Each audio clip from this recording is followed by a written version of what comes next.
Hello दोस्तों, आज मैं आप सभी लोगों के लिए एक नया टॉपिक लेके आया हूँ जो है ग्लाइकोजेनेसिस। तो ग्लाइकोजेनेसिस का मतलब है ग्लूकोज को स्टोर करके ग्लाइकोजन बनाना। ये प्रोसेस हमारा मेनली लीवर और मसल सेल में होता है।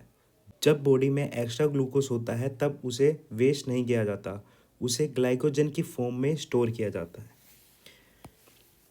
तो हमारा जेनेसिस मतलब ही क्या होता है? बनना।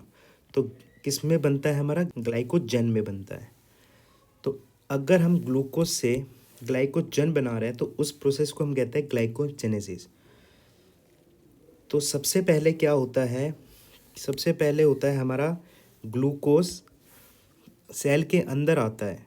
तो यहाँ एक एंजाइम मौजूद है जिसका नाम है ग्लूकोकाइनेज, जो कि लीवर में हमारा क्या पाया जाता है? कौन सा एंजाइम? ग्लूकोकाइनेज। तो ग्लूकोकाइनेज यहाँ पे कन्वर्ट करता है ग्लूकोज को ग्लूकोज 6 फॉस्फेट में, जहाँ से हमारा इस स्टेप में एटीपी का यूज़ होता है। किसका यूज़ होता है इस स्टेप में? एटीपी का। ठीक है, शिट मैन। तो इस स्टेप में हमारा यूज़ होता है एटीपी। तो यहाँ पे हमारा क्या पर्पज़ है? हमारा यहाँ पे पर्पज़ है ग्लूकोज को सेल के अंदर ट्रैप करना। हमको ग्लूकोज को सेल से बाहर नहीं जाने देना है। तो यहाँ पे हमारा मेनली ये फंक्शन है। अब नेक्स्ट स्टेप में क्या होता है कि ग्लूकोज 6 फॉस्फेट कन्वर्ट होता है ग्लूकोज 1 फॉस्फेट में, जो कि हम देख सकते हैं। तो यहाँ हमारा एंजाइम का नाम है फोस्फोम्यूटेज। क्या नाम है? फोस्फोम्यूटेज। यहाँ पे क्या कर रहा है? ये म्यूट कर रहा है फॉस्फेट ग्रुप को, फर्स्ट वाली पोजीशन पे लेके आ रहा है सिक्स्थ वाली पोजीशन से ग्लूकोज की। तो ग्लूकोज का यहाँ भी एक पर्पज़ है कि क्या पर्पज़ है इस एंजाइम का यहाँ पे ये सब करने का। तो यहाँ ये पर्पज़ है इस एंजाइम का कि ग्लूकोज को एक्टिवेशन के लिए रेडी करता है, क्या कि वो हमारा आगे ग्लाइकोजन बना सके। तो यहाँ से हमारा मेन स्टेप चालू होता है जहाँ पे हमारा यूटीपी आता है। क्या आता है? यूटीपी आता है और ग्लूकोज 1 फॉस्फेट हमारा मिलके यूडीपी ग्लूकोज बना देता है। क्या होता है? अब ग्लूकोज 1 फॉस्फेट रिएक्ट करता है यूटीपी से, इसमें बनता है हमारा यूडीपी ग्लूकोज, यानी कि एक्टिवेटेड ग्लूकोज का फॉर्म। अब enzyme UDP glucose phosphorylase enzyme यहाँ पे यूज़ होता है। कौन सा एंजाइम यूज़ होता है? मैं लिख देता हूँ।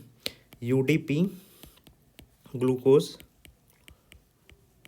Phospho sorry pyro phosphorylase.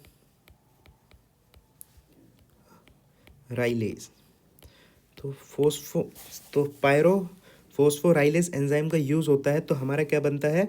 UDP glucose. तो इसमें क्या होता है? यूडीपी ग्लूकोज जो है वो हमारा इक्वल टू है direct donor of glycogen synthesis. ठीक है, इसका मतलब हमारा डायरेक्ट डोनर है, इससे हमारा डायरेक्टली ग्लाइकोजन बनेगा। ठीक है, तो यहाँ रोल क्या है? यहाँ अगला रोल आता है ग्लूकोजेनिन का। अब ग्लूकोजेनिन हमारा यूडीपी ग्लूकोज से मिलकर हमारा अल्फ़ा अल्फ़ा 1,4 ग्लाइकोसिडिक बॉन्ड बनाता है। अल्फ़ा ग्लाइकोसिडिक बॉन्ड बहुत सारे बनते हैं और यहाँ पे हमारा ब्रांचिंग एंजाइम यूज़ होता है, तो हमारा क्या बनता है? ग्लाइकोजन। तो इसका मतलब हमारा डायरेक्ट ही बन रहा है, बस हमने इसमें ये मेन फंक्शन जो दिखाया है कि अल्फ़ा ग्लाइकोसिडिक बॉन्ड बनता है बीच में, और बहुत सारे ब्रांचिंग एंजाइम यूज़ होते हैं, ग्लाइकोजन सिंथेसिस यूज़ होता है एंजाइम, तो हमारा ग्लाइकोजन बन जाता है। तो हमारा मेनली क्या है कि glycogen is a core protein है ग्लाइकोजन का। ठीक है, glycogenin is the core protein of glycogen. तो इससे कुछ नहीं है कि ये हमारा चेन को लंबा करने के लिए होता है कि अल्फासिटिक बॉन्ड से बनता रहा यूडीपी यूडीपी, फिर अगला यूडीपी जुड़े, फिर अगला यूडीपी जुड़े। तो ये हमारा कुछ नहीं, बस ब्रांच को लंबा करता है। तो यही हमारा सिंपल सा प्रोसेस है ग्लाइकोजेनेसिस का। पर बच्चे हमारा और कहाँ कंफ्यूज होते हैं कि और होता है हमारे ग्लाइकोलाइसिस। तो इन दोनों में क्या डिफरेंट है? यहाँ पे हमारा पायरुवेट फॉर्म होता है। ठीक है, यहाँ पे हमारा पायरुवेट फॉर्म होता है, यहाँ पे हमारा ग्लाइकोजन बनता है। तो यही सिंपल सी प्रोसेस है। अगर कोई भी कंफ्यूजन हो तो please comment on my video. Thank you very much for watching.